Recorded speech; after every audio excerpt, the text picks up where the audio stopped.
Good morning from WKYT News. I'm Bill Bryant, and we welcome you to Kentucky Newsmakers. A little later, a Kentucky doctor gets national acclaim for a book that he's written about better ways to attack cancer. Dr. Jim Roach also talks about some factors in Kentucky's health challenges that leave us lagging the nation in life expectancy. That's later. But first, Kentucky lawmakers are on a bit of a break right now while Governor Bevin considers what bills he's going to be signing and which ones he'll veto. The legislature will return to Frankfort for one day next week and decide whether to try to override any vetoes he may issue. It also looks like they'll try to pass some other bills if they have time to get them through. Joining us this morning is House Speaker Pro-Tem David Meade. He's a Republican from Lincoln County. And welcome back to Kentucky Newsmakers, Representative. We appreciate you coming in. Well, thank you, Bill. Thanks for having me. How do you feel about what was and wasn't accomplished in this legislative session that's wrapping up? Was it productive? I think it was productive. It was, looking back at this session, it was a short session, and we had some major achievements, I believe, especially when it comes to child welfare issues. Last year, of course, we passed House Bill 1, which was the major tax reform, or sorry, not tax reform, but child welfare reform measure in the state. I think that was the largest child welfare reform that we had ever done. We added to that this year with some issues that we passed. We also had the School Safety and Resiliency Act that was a top priority for both the House and the Senate. We passed that, as well as a tax measure that cleans up some of the unintended consequences from last year's tax package that we passed. Those unintended consequences were primarily from interpretations of the Department of Revenue not interpreting the way that we had intended. And then lastly, we added some very conservative pro-life issues that we passed. All those had major bipartisan support, and I think those were great accomplishments for this past session. And we'll go through some of those one by one, but let's go back to school safety just a little bit. Senate Bill 1 is comprehensive. It puts some new requirements on schools. It was not funded, but at least many have said that there's too much made of that the money will be found, and that this gives you some time maybe to try to figure out exactly what it is going to cost each school. Do you think that it was right to pass a bill without funding? Oh, absolutely. What we've done is we've laid the groundwork for school safety for next year. We're hardening targets. We're making schools more safe. We're adding a mental health component for our students to strengthen them as well. All these things are going to take a time to implement. So over the course of the next couple of years, as those are implementing, we'll be back into that budget session by next year. There'll be plenty of time to roll out some money and some funding for those school districts in order to be able to do this. So that implementation time is going to be there for the next couple of years. So it's not going to be like next school year. They're going to be able to just roll this right on out. It's going to take some time, and we'll be back into a budget session by then. Do you have any concerns that the local school districts, though, will be hit with additional expenses for security that they're not prepared for? I think that there's going to be an additional cost there, but it's going to be our priority next year to make sure that those costs are funded for them as they implement those things. Are you hearing anything about vetoes at this point? Over the past week, of course, the governor's been going through those bills. We don't hear a whole lot until next week. Probably we'll start hearing what he has vetoed. Sometimes we'll get a call from him saying, hey, this is a bill I'm looking at. Can you give me some more information about it? But other than that, we haven't heard much yet. We had some reporting that some lawmakers had asked the governor to potentially veto some measures because they said they didn't feel they had enough time to really look it over, and that they'd rather it not get through this time. Well, I had heard. Is that a surprise to you? Well, I heard that as well, Bill, but I have not talked to any specific legislator who has told me that. So I don't know if that is accurate or not. I can tell you this from our standpoint, those bills, we've worked on those since the middle of February to the beginning of January. Those things have been filed for some time. The filing deadline in the House was the first week of February to file those bills. So we've seen them. We know the issues. We've read those bills. So whenever someone says that we didn't have time to read those that last night when they were passed, that's just not true. Those bills have been there for a while. We knew what was in them. Representative, you have an opportunity that most Kentuckians don't have in leadership in the legislature. You can let us see a little bit behind the curtain. So when people out in the state feel that things are being rushed through, or that things that maybe didn't get enough consideration, from your standpoint, does it feel that way? Do sessions have a way of starting off slowly and building momentum? That's exactly the way it is. The process in the legislature is, as these bills are passed, the first half to 2/3 of the session, we're trying to get out those bills that are in the House that we have over to the Senate and vice versa. And so as the Senate bills start coming over and those bills start getting exchanged, we'll look at those bills as they come in. The easier bills that we feel there's going to be plenty of bipartisan support, no issues with them, we set those aside. Those are your smaller bills. They could be one sentence in a law, it could be one paragraph or one page, whatever. We set those aside knowing that those are going to be easy to deal with. Then we work on those major issues that we're going to have to compromise on, make changes to. Those are the things that we really go to work on, and we start passing those. And so that last day, primarily what you've got are those simple bills that most people are all in agreement with. I mean, that last day, Thursday, you, I think, moved 119 bills out of the House. Yes. And again, those are the bills. We've seen those since the middle of February to the beginning of January as they've been filed, and we've read through those. Those are primarily those easy bills, like I said, that we've set aside. As you saw, most of those bills, they would pass with a 95 to nothing, 98 to nothing, you know. So those are bills that we all understood. All right, let's talk about this tax bill, and you made reference to the unintended consequences of last year's tax reform. But this Bill 354 has moved. It gives some relief to local banks, for one. It fixes the unintended consequences of the sales tax going to some charities. It also extends some taxes to Netflix, streaming services? Yes, Netflix there is a tax on streaming services already. Somehow there was a loophole found by one major organization that folks tend to stream from, and so we just closed that loophole is all that we did in as far as that was concerned. I'm glad you mentioned that the bank franchise tax for local banks. That was the biggest issue, was that local banks were not being treated fairly when it came to franchise banks. Franchise banks had an unfair advantage because they could spread that franchise tax out over their corporations. Local banks didn't have that option. And over the past year, we've lost 37 local banks, which equated to about 6,000 jobs in the state of Kentucky. And in our small communities, we all know that our local banks are a major driver. And so that was our primary goal, and that was to help those local banks. Representative Meade, do you feel that Kentucky needs more revenue? And at a time when we face a shortfall this year, we've had program cuts and cuts to the universities. The university cuts have gone on for a decade now, and there are some as we face next year in the budget session who say, you know, Kentucky simply doesn't bring enough in. But yet, when there were options brought around to try to do that, most of those went nowhere. Well, we need to grow revenue, especially starting next year. But we need to do that in a way that is more up to date with the times, because we have an antiquated tax system. We need to go to a more consumption-based tax, which is what we started doing last year in 2018.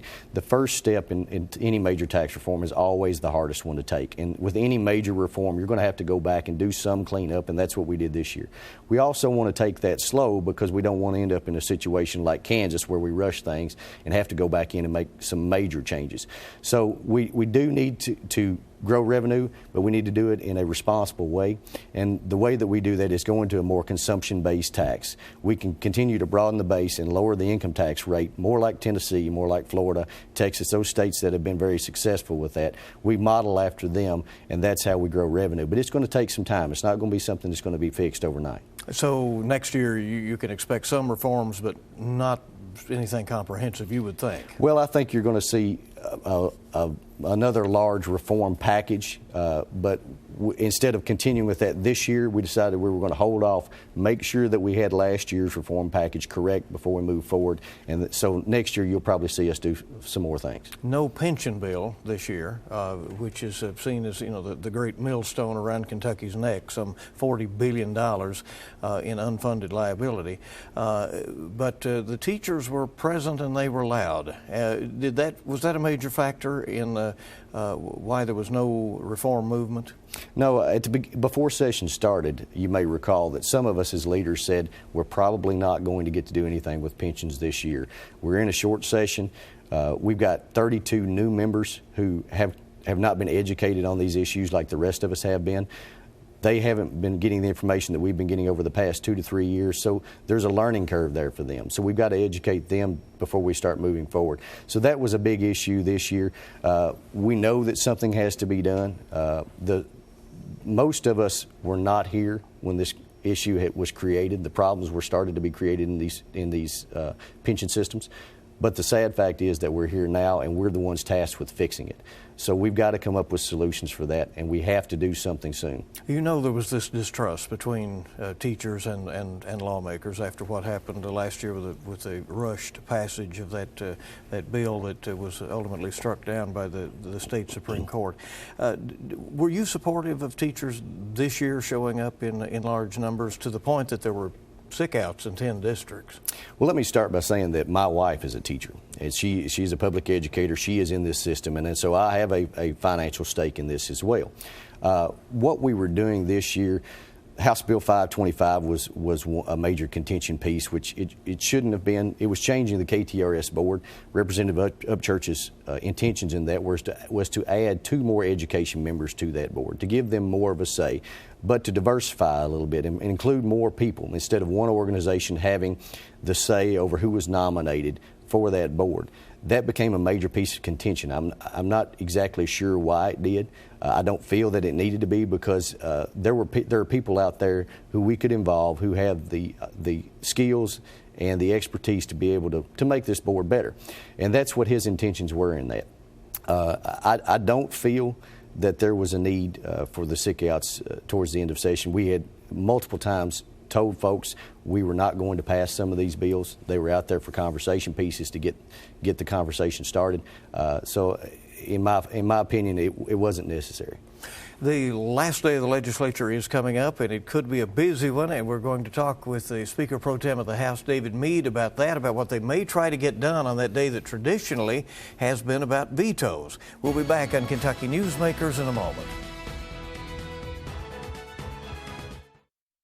We welcome you back to WKYT's Kentucky Newsmakers. We're visiting with the Speaker Pro Tem of the Kentucky House of Representatives, David Meade. He's a Republican from Stanford. When he's not doing that, he's also a realtor and auctioneer, and by the way, is an electrical engineer. So you've had some broad-based experience. A few in the year. Interesting crowd of people in the legislature, isn't it? I mean, people of all backgrounds are there. It is, and you've got 138 folks with 138 different opinions. Right. Well, Senate President Robert Stivers indicates that the legislature will try to work hard on that very last day that you're in session this coming week. Of course, you'll be considering any vetoes that the governor may issue, but also there would be potentially an attempt to fix this situation where the public universities and the quasi-public entities like libraries and health departments, that kind of thing, have an enormous pension hammer hanging over them right now, yes, to the point that some of the health departments say they may have to close. Do you think some fix would be found? I'm very hopeful for that. Obviously, I was disappointed that we didn't come to an agreement prior to leaving, but this is an issue that is going to take some time to get worked out. We didn't concur with the Senate with the changes that they sent back because they were wanting to put a hard freeze on certain employees. We do need some pension reform in this way, and we all acknowledge that the quasis are limited in their opportunities to generate revenue. So what we did was we passed a freeze that increased the contribution rates, even though the Senate was not willing to take that up. So we're going to go back in, we're going to discuss those things. The biggest thing I think for us in the House, especially with so many rural members, are the quasis, especially the health departments, because we understand those rural areas, they're very limited on the amount of money that they have coming in and able to spend. So that's a big issue for us, because you're right, there's going to be several of those that may close if we can't come up with a solution for that. And in our small communities like that, in the middle of a hepatitis A outbreak and other health issues that we know Kentucky has terrible public health issues. Yes. And we'd close health departments? Yes, and so that's why we've got to try to come up with some type of fix for this to help those organizations. Do you, how hopeful are you that can be done in that one day? I think that the conversations are ongoing right now. So I'm hopeful that we can get something done, but when we go in that day, that'll be the day that the conference committee will meet. So you'll see a lot of stopping and starting that day in order to get some of these things done. Let's talk about some things that appeared to have momentum early in the session and then didn't get there. Medical marijuana appeared early on there was a lot of support, a lot of people testified for it, and then that legislation stalled. Do you think it has growing support, or did those championing it have their best showing this year? I don't know that they had their best showing this year. I mean, this has been something over the past 3 years I've seen major growing support for. I just think it was that the bill, we couldn't get it into a form that everyone would be comfortable with to get the support that was needed for the floor votes. Also wasn't sure how supportive the Senate would be. Plus, with all these major issues coming right here at the end, we just simply didn't have time to continue to work on it as much as we wanted to. Do you anticipate it comes back? Oh, I'd say we'll definitely see it again next year. All right, sports betting is another issue. Here we are in the middle of the NCAA tournament. We know that a lot of people are taking part in wagering on these games and so forth. But Kentucky is not in a position to capture a penny of revenue from that. Some wanted to change the law, but again, that stalled. Well, that's another issue that we had. The NFL was working on that. Major League Baseball was working on that as well. We were trying to get that into a form that everyone could be in agreement on. We just simply wasn't able to do that at this time this year. What were the pushbacks on that? Well, I think it was how you made sure that there was one clause in there that said that you couldn't bet on local sports teams. So Kentucky, if you were here in Kentucky was playing in a college basketball game, you couldn't bet on Kentucky. Some folks wanted that, some folks didn't. You had trying to make sure the integrity of each of those leagues was maintained. We couldn't get the language exactly right for the professional sports organizations to make sure that they were satisfied as well for the integrity of their organization. So it was just those were some of the issues that we faced this year. It was, as you mentioned, a lot of emphasis on social issues this year. Are those easier or tougher to consider when you're talking about things like restricting abortions and the gun laws that were changed? I guess it really depends on your stance on it. For me, I can only speak for myself. For me, pro-life issues are not a difficult issue for me. I believe that life begins at conception and ends at death. And so for me, pro-life issues are easy to vote on when we're doing everything that we can to protect life. A gun issue is interesting. We now go forth with new rules in that the conceal and carry no longer has a training requirement. Were you supportive of that?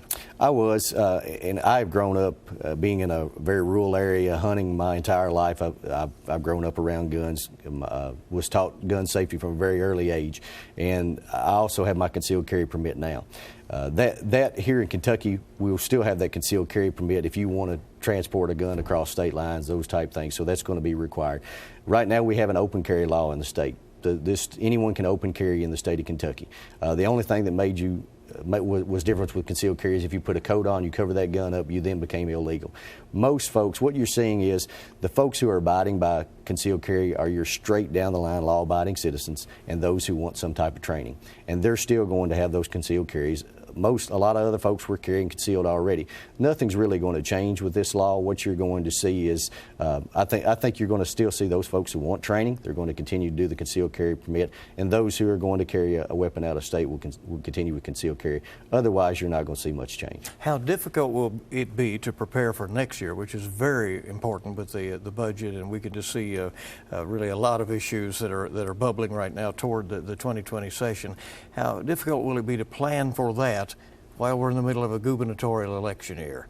And, Senate President Stivers was here last week, and he says, that will change the hue of a lot of things as those results roll in through the year, the primary first and the general election.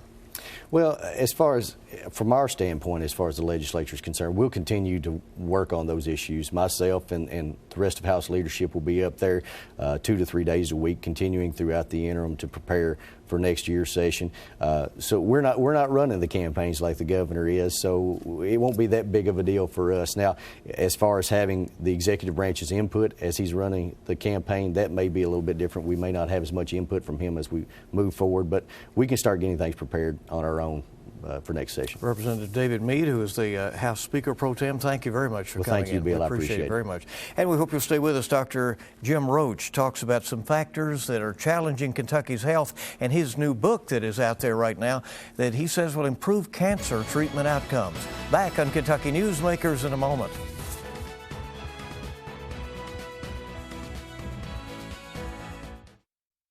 Welcome back to Kentucky Newsmakers, and we're glad you're here. Can cancer outcomes be better by following certain strategies? Dr. James Roach is an experienced medical practitioner who is also a nationally known speaker and a published researcher. His new book is Vital Strategies in Cancer, and he's the author of the Amazon bestseller God's House Calls as well. Dr. Roach has long been an advocate of taking responsibility for your own health and a very holistic approach in dealing with matters. And thanks for coming. We appreciate it very much. Appreciate the invitation. This book is getting a lot of national attention, a lot of acclaim from people in the know. Yeah. Why is it so important, and why is it getting so much notice? Well, it has 630 references, so I've researched this thoroughly. It's 458 pages. It's very, very comprehensive. It's not an oncology textbook, but for the public, it's the best source of information, I think, available in the country at this time. And so I'm so pleased to get these great endorsements. You spent 2 years looking into this. Right. Generally, what is it that people miss in terms of a strategy in fighting cancer? Well, so often today, it's a business model in addressing cancer, and so much is missed. Cancer needs to be personalized in terms of the way it's managed. It needs to be individualized in terms of how can you monitor test results and tweak the results to improve the outcomes. We need to get patients in a peaceful spiritual state. You know, they did research with rats where they implanted tumors. One group of rats was stressed. That group had a 30-fold increase in metastases.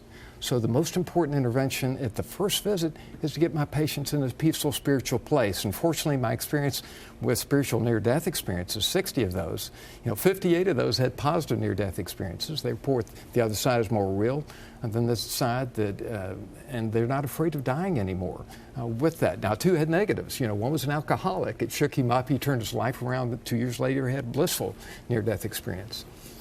So when people meet with you and they're given a diagnosis of cancer, where do you try to get their minds? Yeah. So I share with them, I ask them, are you on your spiritual pathway? Are you giving love to the world?